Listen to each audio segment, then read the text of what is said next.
tous, bienvenue sur une nouvelle vidéo des lectures de Pipin, j'espère que vous allez bien. On continue dans mes découvertes des finalistes du PLIB, avec cette fois-ci un dans la catégorie Young Adult Jeunesse. Il s'agit de L'Empire des femmes de Cassandre Lambert, publié chez Didier Jeunesse. Maison d'édition que je n'ai pas du tout l'habitude de côtoyer. Il faut dire qu'il y a tellement de maisons d'édition qu'il y en a certaines, elles passent entre guillemets un petit peu à l'as. Donc là, c'était vraiment l'occasion de renouer avec cette maison d'édition, voire même pour moi de la découvrir. Et j'avoue que la mise en page est pas mal du tout. La couverture, toute somme simple, a pas du tout besoin de fioritures pour nous donner envie de le consulter. Il y a 2-3 petits indices qui nous disent « Elles dominent, ils sont esclaves, la révolte est en marche ». On voit que avec le titre et ces 2-3 indices, on va être dans quelque chose d'assez matriarcal, d'assez faire pencher la balance en la faveur de la femme et non de l'homme cette fois-ci. Et j'ai oublié de vous préciser que Sapientia, c'est le premier tome de la duologie. Le second tome est déjà sorti, donc si jamais le premier tome vous a plu, foncez lire le second. À l'intérieur, on a une carte pour nous représenter un petit peu comment est la ville de Sapientia. Et il y a 2 parties qui sont très joliment illustrées. Moi, je préfère la version de la première, donc avec toutes ces feuilles style un petit peu lierre. Et la seconde, hop, elle est comme ceci. Et vous pouvez voir, si je prends hop, une page au pif, comment est la mise en page, qui pour moi est très aérée, avec une police d'écriture assez grosse, donc très lisible. Et j'espère que la luminosité ne vous dérangera pas, parce qu'il fait un temps pourri aujourd'hui. C'est super bien, parce qu'on manque d'eau dans le sud, mais c'est très dommage pour la qualité de mes vidéos. Mais bref, passons à présent au résumé de l'Empire des femmes. À Sapientia, les règles sont claires. Les femmes dirigent et les hommes servent. Le grand tournoi annuel de gladiateurs approche. Toutes les jeunes filles attendent l'événement avec impatience, toutes sauf Adonna, que l'enjeu terrifie. Il lui faut choisir son favori. Dans les geôles de l'arène, les hommes n'ont plus qu'une idée en tête, survivre à l'épreuve. Mais pour Hélios, survivre n'est que le début d'une mission bien plus ambitieuse. Pour chacun, un long combat commence. Donc on va être là, comme je vous disais un peu plus tôt, dans une société matriarcale où la femme a hérité de l'univers, entre guillemets. C'est elle qui commande, c'est elle qui a le pouvoir au niveau politique, au niveau religieux, au niveau familial, au niveau travail, au niveau de tout en fait. C'est elle qui régit tout et l'homme est réduit au rang d'esclave. Esclave qui ne sert uniquement qu'à donc les servir, point de vue comme si c'était un domestique, ou pour se reproduire.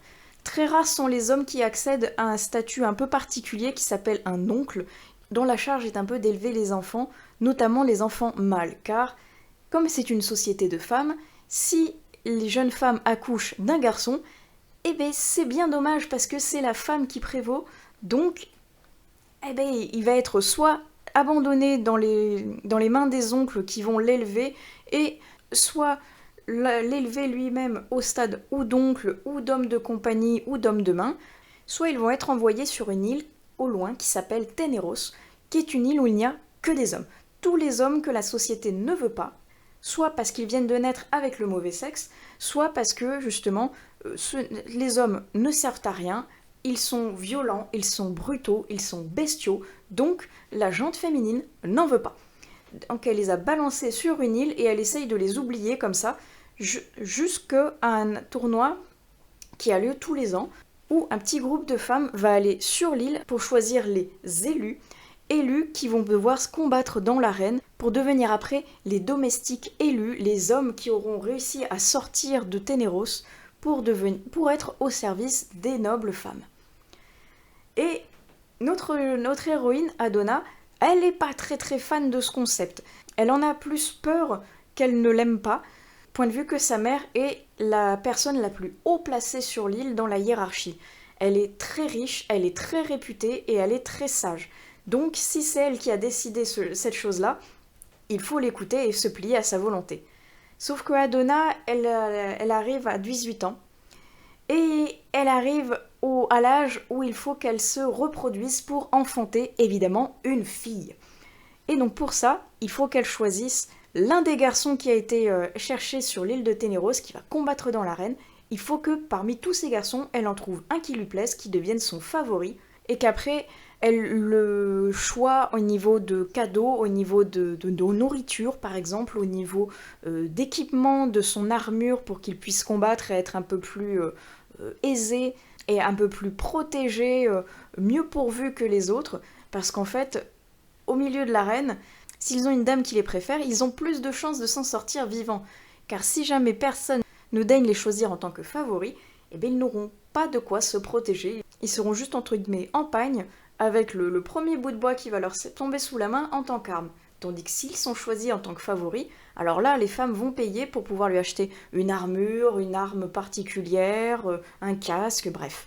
Et les supporter tout au long du tournoi, en les alimentant correctement, en leur octroyant des moments de promenade et tout, ou autre, qu'ils n'auraient pas en temps normal, parce que ce sont des âmes, donc de toute façon, ils ne sont bons qu'à rester cloîtrés dans un coin, parce que sinon, ils vont forcément se battre. Donc d'un côté, on va suivre Adona, qui est pas spécialement chaud patate pour pouvoir choisir un favori et enfanter, parce qu'elle ne se sent pas prête du tout, mais quand même, à côté de ça, sa mère étant à la tête de toute la hiérarchie, eh ben, elle a un gros poids au niveau des épaules qu'elle ne peut pas choisir sa destinée. C'est de toute façon, elle est inscrite à ce fameux tournoi, donc elle doit y aller, elle doit enfanter, c'est son devoir et son destin de femme.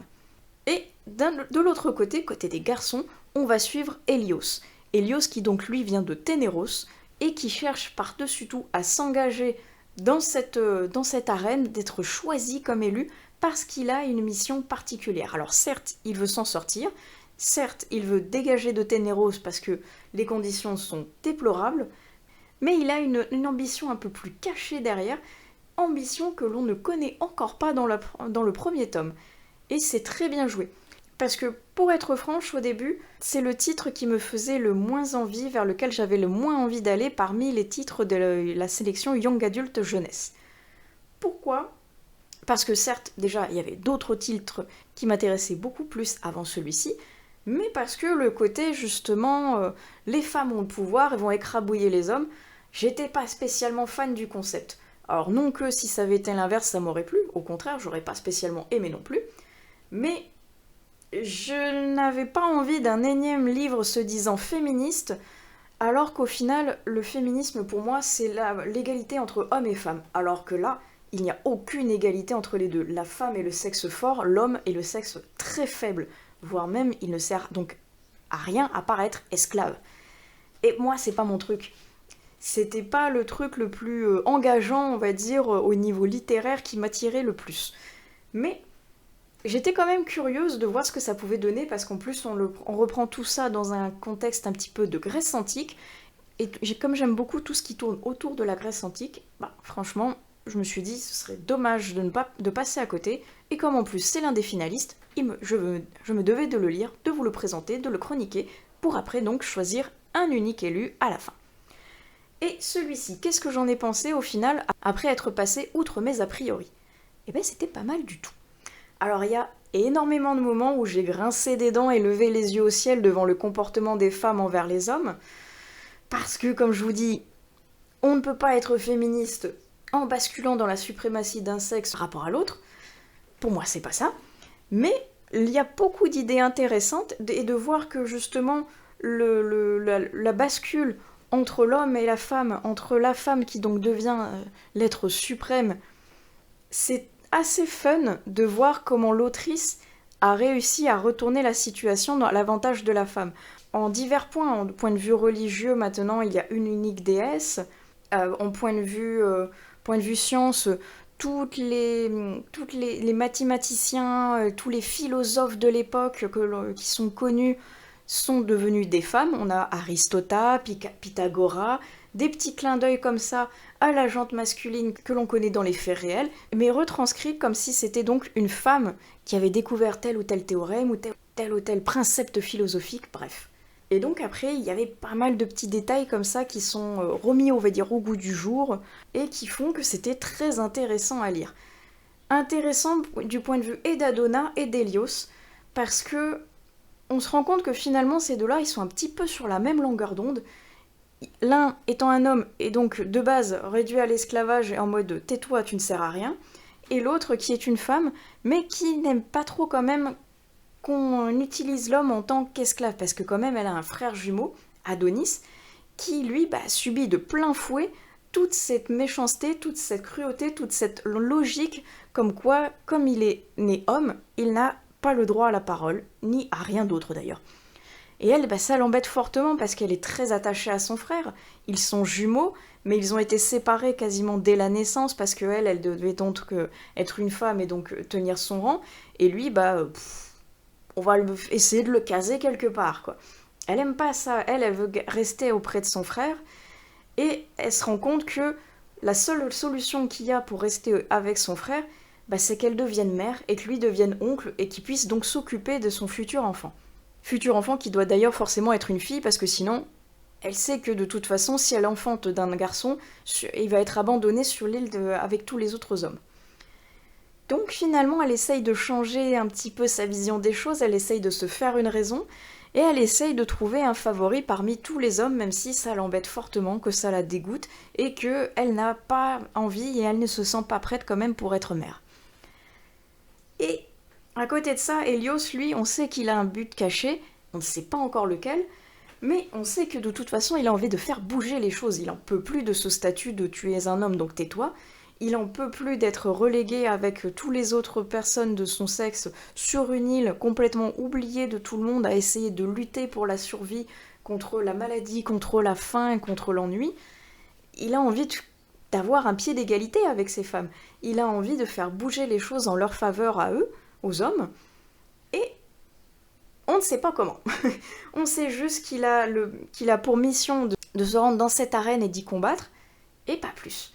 Et la fin est très bien jouée, moi je m'attendais pas à cette fin-là, je m'attendais à quelque chose du genre justement, un début d'indice sur ce qu'il allait faire, sur la relation qu'il essaye d'avoir avec Adona pour arriver à ses fins, et qu'on allait avoir un début d'indice, un début de voilà, il a fait ça pour ça.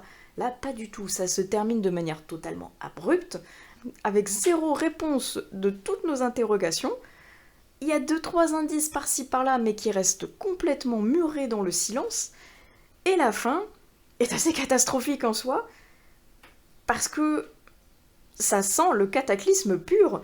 Et maintenant, j'avoue que même si j'avais des réticences à lire le premier tome, je suis très curieuse de lire le second. Parce que, même si, comme je vous dis, il y a beaucoup de choses avec lesquelles je ne suis pas d'accord dans ce titre, parce que le comportement des femmes est exactement celui qu'elle dénigre quand elle parle des hommes. Et c'est ça, moi, que je suis pas fan, même si, à la fin, on a une petite interview de Cassandre Lambert qui nous écrit comment elle a eu l'idée de ce livre, pourquoi elle l'a écrit et dans quelle optique. Alors on comprend bien qu'elle nous dit qu'elle n'est pas du tout pour ce système matriarcat au-dessus de tout, qu'elle est pour un élan plus féministe, un élan plus égalitaire entre les deux sexes, mais qu'elle s'est amusée à créer cette version du monde où la femme dominerait, et qu'elle dénonce en quelque sorte les penchants un petit peu tendancieux et tous les problèmes que ça peut engendrer également derrière, en instaurant un système matriarcat au lieu de patriarcat, mais en reproduisant exactement les mêmes erreurs. Donc j'ai bien aimé quand même ce petit côté un petit peu... on reproduit les mêmes erreurs, mais dans une autre version, et on se rend compte que de toute façon, aucun des deux systèmes ne sera bon au final. Mais je veux connaître ce final, je veux savoir jusqu'où ça va aller, quels vont être les secrets qu'il y a derrière Hélios et sa quête mystérieuse. Qu'est-ce que va penser Adona au final de tout ça ? Parce qu'il y a des événements dedans qui lui font un petit peu changer d'avis sur les hommes, avoir une autre vision, et encore d'autres événements où elle se dit finalement que non, pas du tout, ça reste un homme, et ça reste quelque chose de bestial, quelque chose qui de toute façon ne va survivre qu'à base de ses pulsions, donc il n'y a aucun intérêt à se lier avec eux, et aucun espoir de toute façon de le faire changer. Donc, qu'est-ce que ça va donner dans le second tome ? Je suis très curieuse, parce que maintenant... j'ai quand même bien aimé cette lecture, même si je partais vraiment à reculons au début. C'est une belle découverte qui clôture d'ailleurs les vidéos pour la catégorie Young Adult Jeunesse, parce que ça y est, je les ai tous lus. Et la prochaine vidéo que vous verrez dans cette catégorie-ci, donc Young Adult Jeunesse, ce sera mon verdict final, mais qui arrivera bien après les vidéos où je vais vous parler des lectures adultes. Quand j'aurai fini de lire tout ça, il y aura une vidéo pour les adultes, une vidéo pour les young adultes jeunesse, où je ferai un micro récapitulatif de ce que j'ai lu, de ce que j'en ai pensé, et donc de qui sera mon choix final, l'ultime finaliste que j'aurai sélectionné et qui m'aura le plus plu parmi toutes ces lectures. Je suis fort embêtée parce que j'ai bien aimé les 5 lectures que j'ai fait au niveau des young adultes déjà, donc le choix va être compliqué, mais très intéressant parce que chaque livre a ses défauts comme ses qualités, donc ça va être très sympa. En attendant, j'espère que je vous aurai fait découvrir peut-être un livre ou que je vous aurai sinon donné envie de le découvrir. Et on va se donner donc rendez-vous sur la prochaine vidéo Young Adult Jeunesse pour mon choix du gagnant ultime parmi ces 5 finalistes. J'espère que cette vidéo vous aura également plu. Je vous souhaite d'excellentes prochaines lectures et je vous dis à plus tard sur une autre vidéo des lectures de Pipin. Allez, ciao!